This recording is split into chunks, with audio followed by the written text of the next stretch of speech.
Espaço Forense. Os assuntos que movimentam o judiciário brasileiro. Um debate que aproxima a justiça do cidadão. Discussão qualificada com quem entende do assunto. Os grandes temas do direito no Brasil. As mudanças na lei que afetam a sua vida. Espaço Forense. Apresentação: Pedro Beltrão.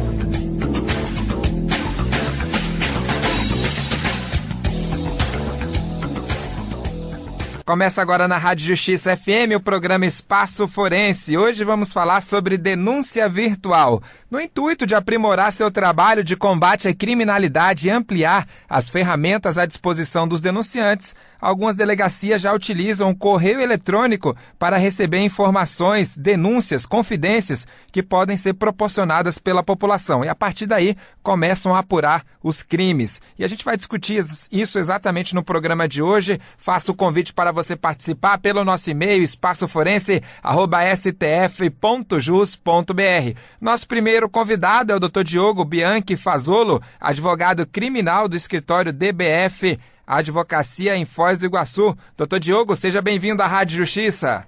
Obrigado. Satisfação tê-lo aqui ao nosso lado. Inicialmente, doutor Diogo, eu gostaria de saber a sua opinião, o que o senhor acha exatamente de se ter essa chamada denúncia virtual. Quer dizer, o cidadão poder se comunicar com a polícia a partir do correio eletrônico para fazer a denúncia. O grande problema dessa medida da Polícia Federal aqui de Foz do Iguaçu é o anonimato. Não é nem o fato de usar a internet para captação de denúncia. O problema é o anonimato. Eu penso que o anonimato é vedado pela Constituição Federal. E mais, além da Constituição Federal vedar o anonimato, não há previsão legal no Código de Processo Penal da utilização da denúncia anônima. Dessa maneira, essas denúncias anônimas como Disque Denúncia, Informante Cidadão e agora denúncia virtual violam o princípio da legalidade.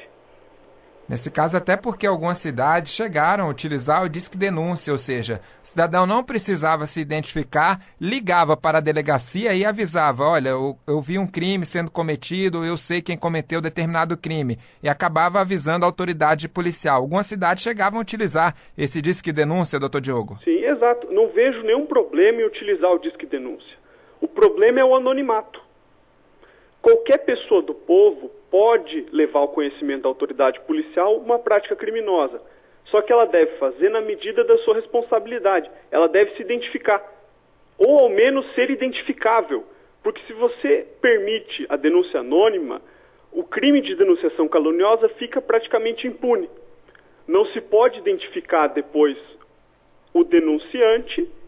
Dessa maneira, se eu sofrer uma denúncia caluniosa, uma denúncia descabida por motivo de vingança, eu não poderei processar essa pessoa. Esse é o problema da denúncia anônima. Isso porque no nosso Código Penal existe um tipo chamado denunciação caluniosa, ou seja, exato, a pessoa que faz uma denúncia dizendo que outra pessoa cometeu um crime, e se isso não for verdade, aquele primeiro que denunciou poderá estar cometendo um crime. Exatamente. E se você incentiva a denúncia anônima, o crime de denunciação caluniosa fica impune. Na verdade, a denúncia anônima incentiva a impunidade. A impunidade com relação ao crime de denunciação caluniosa. Agora, não caberia à autoridade policial tomar as cautelas necessárias para fazer essa apuração e, na verdade, constatar se aquela determinada pessoa ou aquele fato foi um fato criminoso praticado por uma determinada pessoa? Não caberia ter essas cautelas? Cabe e devem ser feitas. As cautelas devem ser feitas, isso é uma exigência do Código de Processo Penal. O problema é que não há previsão legal no Código de Processo Penal para a utilização da denúncia anônima. O artigo 5º, parágrafo 3º, autoriza, faculta a qualquer do povo a fazer a denúncia. Lá não há previsão legal do anonimato. E as pessoas que são favoráveis à utilização da denúncia anônima utilizam desses argumentos como combate à criminalidade. São argumentos não jurídicos. Essa é a grande questão aqui. Por isso que eu digo que não se pode ceder ao discurso do medo. Essas pessoas utilizam esse discurso do medo, um discurso falacioso, de aplauso fácil, de grande comoção popular, para justificar uma medida autoritária. E nesse caso, quer dizer, a investigação começaria a partir dessa denúncia anônima. Mas, como a gente falou, algumas delegacias já utilizam Disque Denúncia e agora, em Foz do Iguaçu, nós temos essa possibilidade da denúncia virtual, ou seja, a pessoa que envia um correio eletrônico, um e-mail para a delegacia informando a existência de um crime. Seria isso, doutor Diogo? Exato, mas fazem isso anonimamente. E aí que está o problema. Agora faria alguma diferença porque por e-mail a pessoa, em algumas situações, pode até se identificar. Aí seria o correto. Aí seria o correto. Por e-mail, por telefone, por escrito, oralmente, a pessoa pode se utilizar dessas medidas. Eu acho salutar, eu acho exemplar que a Polícia Federal utilize essas medidas, mas desde que não faça anonimamente.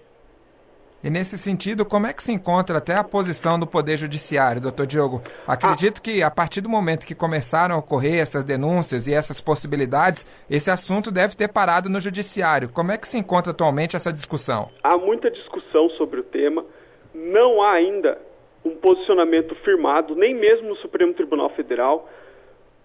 Há discussão, inclusive, se aquela norma que veda o anonimato se aplica a denúncia anônima no processo penal. Alguns ministros acreditam que sim, outros acreditam que não. Eu penso que a discussão aqui, além disso, ela deve ser feita da seguinte maneira: não há previsão legal para denúncia anônima e, pelo que eu pesquisei, não consegui descobrir ainda se há um posicionamento firmado sobre essa questão, apenas sobre a questão da vedação ao anonimato na Constituição Federal. Agora, a partir